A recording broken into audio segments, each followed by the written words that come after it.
Another day, another tambay. Pulot na tambay back. For today, maglaro ulit tayo ng airsoft.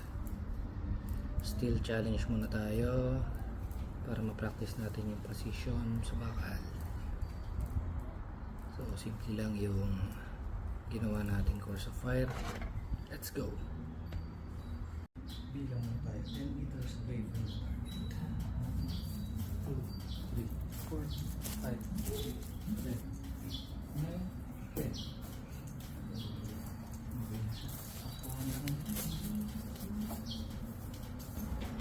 Level ready. Magazine filled. Loading. Firing.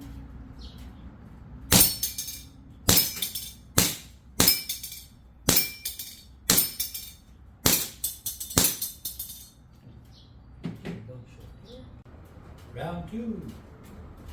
Different camera angle naman tayo. Fire it!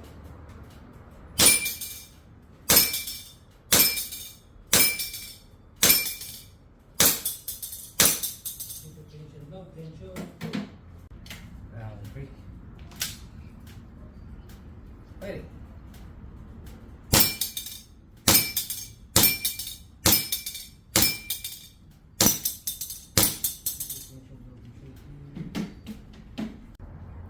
So that's it guys. Okay na tayo sa steel challenge. So, weapon clear.